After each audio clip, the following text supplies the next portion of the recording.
اچھا سر، ایک سوال سر، یہ بھی سر سماجی سوال ہے اور ایک خاص سچویشن یا کچھ خاص طرح کے لوگوں کا سوال ہے سر. بہت زیادہ بار بار پوچھا گیا تو اس لیے سر میں آپ کی بارگاہ میں پیش کر رہا ہوں سر. یہ سوال سر، کیونکہ میں ان صاحب کا نام تو نہیں لے رہا، نہ عہدہ بتا رہا ہوں، لیکن وہ سچویشن سمجھا دیتا ہوں. زیادہ تر سر آفیسرز جو کسی پاورفل سیٹ پہ بیٹھے ہیں، اختیار ہے، صاحب اختیار ہے سر، یا کوئی فیمس بندہ ہے سر، یا کوئی تھوڑا طاقتور بندہ ہے، یا ایسا شخص جس کی شناخت ہے سر، کچھ لوگ ان کو تحفہ دیتے ہیں. وہ تحفہ محبت کا نہیں ہوتا، وہ تحفہ ایک انویسٹمنٹ کی شکل میں ہوتا ہے سر. اچھا سر، وہ تحفہ جو ہے وہ، میں یہ بھی نہیں کہتا وہ سیٹ کو ہوتا ہے، ایک ہے کہ چلیں سیٹ کو فنڈ ہو رہا ہے، وہ دراصل ایک انویسٹمنٹ کر رہے ہوتے ہیں اور لاشعوری طور پہ وہ ایک امیدیں باندھ دیتے ہیں کہ اب یہ ہمارے کام کریں گے. پھر وہ انہیں کام کہتے ہیں. یعنی مثال لے لیجئے کہ انہوں نے صاحب کے بچوں پہ کچھ خرچ دیا یا صاحب کی بیگم صاحبہ پہ کچھ خرچ دیا. اب انہیں امید ہے چند دن بعد انہوں نے کال کرنی ہے کہ ضلع میں ڈی پی او لگ گیا ہے، یہ آپ کا بیچ میٹ ہے، یہ آپ کا جاننے والا ہے. یہ سوال سر میں سمجھ لیں بیوروکریسی کو، ہمارے سب صاحب اختیار لوگوں کو، سلیبریٹیز کو شامل کر رہا ہوں سر. سر کیا کرنا چاہیے؟ یہ بڑا سخت امتحان ہے سر، کیونکہ ہم لوگوں کی امیدوں پہ پورا نہیں اتر سکتے سر. اس سلسلے میں شاید یہ کبھی بات آپ کے ساتھ میں نے کی تھی کہ جناب حضرت عمر رضی اللہ تعالیٰ عنہ، آپ نے بڑی صحیح گائیڈنس پرووائڈ کی ہے کہ ان تک رپورٹ پہنچی تھی کہ ان کے گورنر کو کسی نے تحفہ دیا ہے جس کو وہ استعمال کر رہے ہیں. تو اپنے ان گورنر کو مدینہ منورہ بلا کے جناب حضرت عمر رضی اللہ تعالیٰ عنہ نے ان سے ایک سوال کیا تھا کہ یہ جو تمہیں تحفہ ملا ہے، کیا تم سمجھتے ہو کہ اگر تم گورنر نہ ہوتے تو بھی یہ شخص تمہیں یہ تحفہ دے کے جاتا؟ تو انہوں نے جواب دیا کہ نہیں، کہ پھر اس تحفے پر تمہارا کوئی حق نہیں ہے، یہ رشوت ہے، اس کو جمع کراؤ.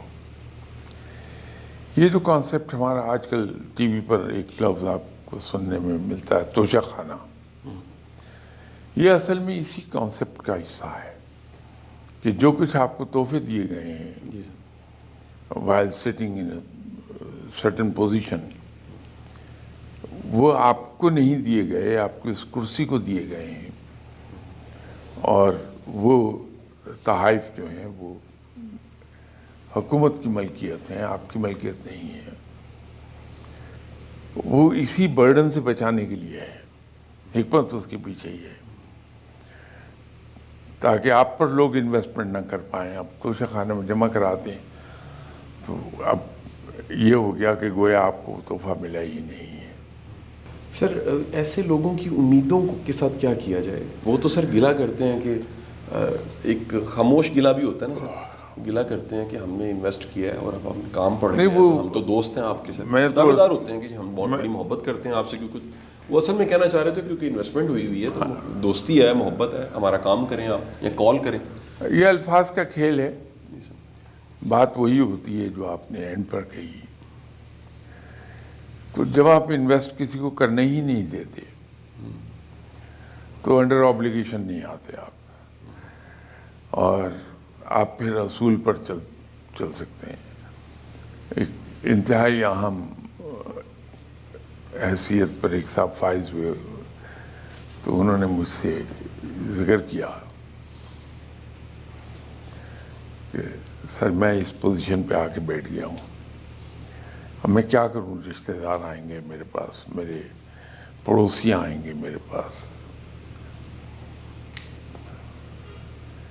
تو میں نے ان سے ایک ہی بات عرض کی کہ اب یہ سارے لوگ آپ سے ناراض ہو جائیں گے، اس بات کو تو ذہنی طور پہ ابھی قبول کر لیجئے کہ ان سب نے آپ سے ناراض ہونا ہے اور آپ کو برا بھلا کہنا ہے.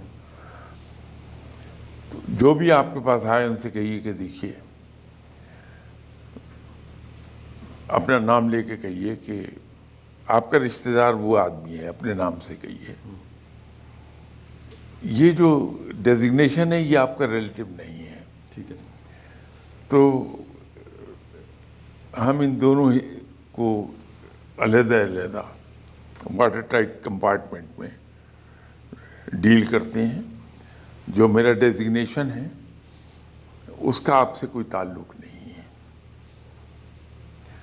ٹھیک سر. لیکن جو آپ کا ذاتی نام ہے کہ اس نام سے وہ آپ کا ریلیٹو ہے, تو اس کے لائق کوئی خدمت ہے تو حکم کیجیے, خدمت کر دیں گے. ٹھیک سر. اور وہ خدمت آپ ایک ہی صورت میں کر سکتے ہیں کہ جو آپ کی ذاتی بلانگنگس ہیں, جی سر. جو آپ کو تنخواہ مل رہی ہے, جو آپ کی ملکیت میں چیزیں ہیں, ان سے آپ خدمت کر سکتے ہیں. لیکن وہ چیزیں جس کا تعلق آپ کے اس ڈیزگنیشن سے ہے, اس اسائنمنٹ سے ہے جو آپ ہولڈ کر رہے ہیں, جی سر. اس سے آپ ان کی خدمت نہیں کر سکتے. تو یہ ان پہ واضح کر دیجئے. لوگ آپ کو گالیاں دیتے ہوئے رخصت ہوں گے, لیکن ایک وقت آئے گا جی سر. کہ یہ لوگ آپ کو کہیں گے کہ یار ادھر مت جاؤ, اس سے کچھ مت کہو, پاگل ہے. لیکن وہ جو کہہ رہے ہیں کہ وہ پاگل ہے, اس کے پیچھے ایک ریسپیکٹ چھپی ہے. وہ ریسپیکٹ آپ کو دکھائی نہیں دے گی الفاظ کی زور کی وجہ سے, لیکن ان الفاظ کے پیچھے ایک ریسپیکٹ چھپی ہے کہ بندہ اصول کا ہے, یہ کام نہیں کرتا. صحیح سر.